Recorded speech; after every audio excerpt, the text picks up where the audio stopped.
Wala man pong pumipigil sa inyo. Di, harapin mo sa husgado. Di ba?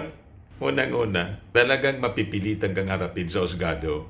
Hindi si Enrique Razon, kundi yung inaakusa mo na mga kasama mo mismo sa Kongreso at members ng National Unity Party na in-establish ng tatay mo noon. Yung tatay niya, hindi na lang binigyan ng honor ni Kiko Barsaga, ipinaya yung kanyang tatay na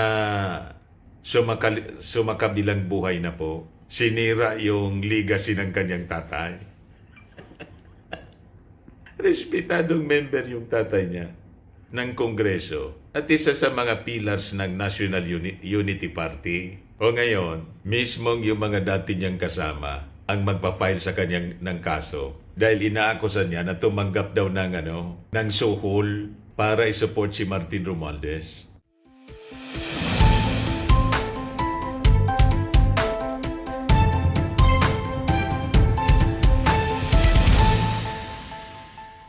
Ilan po mga kababayan si Dante Maravillas. Laking problema yung kinakarap ni Kongresmyo Kiko Barsaga. Bakit niya Mr. Maravillas? After siyang masuspend mga kababayan for 60 days, matatapos na yung kanyang suspension. Una, sinabi ng kanyang mga kasamang members dati, kasi siya dating member din ng National Unity Party, before niya itong si Kiko Barsaga makabalik o mag-lapse yung kanyang suspension na 60 days next month, kailangan na niya na magsailalim muna sa psychological test kung fit siya na bumalik sa pagiging congressman.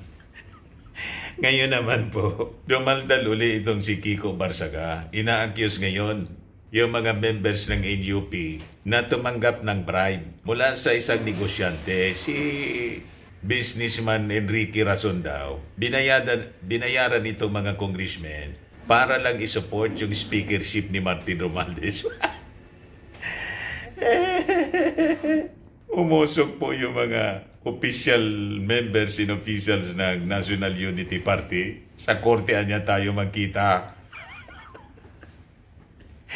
Pero ayaw pa rin magpaawat ni Kiko Barsaga. May latest post pa rin siya mga kababayan. Isabi ko sa inyo. Pero yung mga DDS po, tuwang-tuwa kay Kiko kasi sabi ni Kiko Barsaga, ako niya ang bagong Jose Rizal.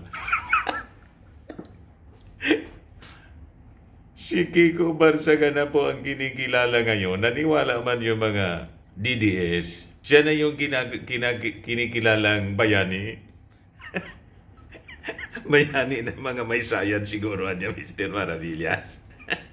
Malamang. Ito yung balita ngayon sa Galit na galit si Deputy Speaker Ronaldo Puno. Sabi dito, NUP to take legal action against Barsaga for bribery claims. Talagang naghanap ng sakit ng ulo. Itong si Kiko Barsaga, sabi nga, I want problems. May, parang yung naririnig kong ano bang tawag doon? Yung joke na video po, I want problem. Ito ngayon ang balita. NUP vows Raps versus ex-member Barsaga over false claims. Pero ayaw talagang magpaawat ni Barsaga. Oh. Ito yung latest post niya. If Congress will not stand for the Filipino people, then I will. I'll fight Enrique Razon in court and expose his corruption to the world.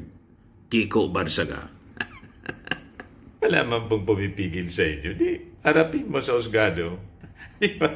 Unang-una, talagang mapipilitan kang harapin sa husgado. Hindi si Enrique Razon, kundi yung inaakusa mo na mga kasama mo mismo sa Kongreso at members ng National Unity Party na in-establish ng tatay mo noon. Yung tatay niya, hindi na lang binigyan ng honor ni Kiko Barsaga, ipinaya yung kanyang tatay na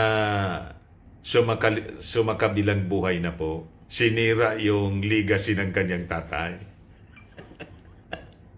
Respetadong member yung tatay niya ng Kongreso at isa sa mga pillars ng National Unity Party. O ngayon, mismong yung mga dati niyang kasama ang magpa-file sa kanyang ng kaso dahil inaakusan niya na tumanggap daw ng suhol para i-support si Martin Romualdez. Ayan po, umusok si National Unity Party Head Deputy Speaker Ronaldo Puno po. Yung sabi dito po sa balita ng Inquirer.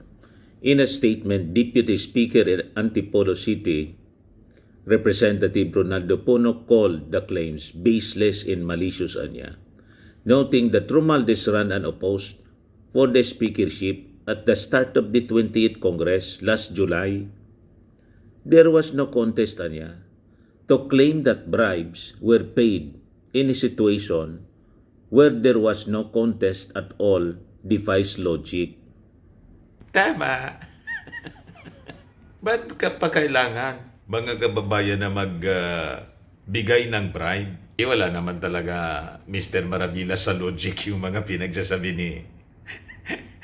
ni Gigo Barsaga. Kaya nga na-suspend. Kasi kung ano-anong katarantadon yung ginagawa. Pero maganda yan. Para tuluyan ang mga kababayan ma-expel as member ng Congress. Kasi isa siyang kahihiyan hindi lang sa kanyang pamilya, kundi kahihiyan siya, mga kababayan, ng buong Kongreso at sa kakahiyan ng Pilipinas. Imagine pumili yung mga taga-Cavite, mga kababayan, ng ganyang representative. May tama. Kaya sabi ni Puno, magpa-file niya kami ng kaso laban sa kanya. Yung iba pa niyang mga members ng partido na kanyang pinangalanan would also pursue legal action. Barsaga, himself a former NUP member, alleged in a recent social media post and public statements that his former party mates daw tumanggap ng suhol mula sa negosyanteng si Enrique Razon in exchange for backing Romualdez during the 2025 House Speakership race. So sabi ni Puno, he chose anya to malign all members of the National Unity Party, a party once led by his own father, si Elpidio Barsaga, in one that he himself joined. Payag po ni Puno to turn around anya and accuse the NUP of criminal conduct without evidence shows a reckless and deeply irresponsible contempt for the truth. Wala eh. Wala sa ulog ang pag-iisip ni Kaya importante talaga, ipurso ninyo yung kailangan talaga ni Kiko Barsaga, i-require na magsailalim po muna sa psychological test para malaman kung fit ba siya na bumalik bilang member ng Congress. Kung halimbawa yan niya siguro psychological, Mr. Marabilla, psychiatric test. Tama? Mali ako. Psychiatric test. Kumbaga siya fit. Kasi pag hindi po, kailangan pong sumailalim siya sa rehabilitation. Isama na si Sarah. Saka si Libiste. Kasi pari-parihas mga kababayan nagpapakita ng kakaiba na manifestation mga kababayan. Di ba? Kaya nga sila magkakasundo. Magkakaparihas. Kaya tingnan ninyo, ang gulo-gulo na ng ating bansa. Kasi itong mga taong ito ang nanggugulo. Di ba po? Kung ano-anong pinagdadaldal, mga kababayan. Ngayon, sabi dito sa report ng GMA naman po, sought for comment, Barsaga said his allegations have merit. May merito niya. I will reveal the evidence once I return to Congress. Sabi ng mga nag-react si Junicio, sana sa hearing, mag-meow-meow din siya. Sabi ni Lemuel, kung mag-akusa ng walang resibo at ikakasira ng inaakusa, good luck sa nag-akusa. Sabi ni Mark Anthony, bago kasi mag-accuse, dapat laging may backup na ebidensya para hindi ka madimanda. Tingnan mo si Trillanes, kahit puro accuse sa mga Duterte and madimanda kasi may resibo. Sabi ni Rihina, Hero Mental Hospital, nandito po yung isa niyong pasyente.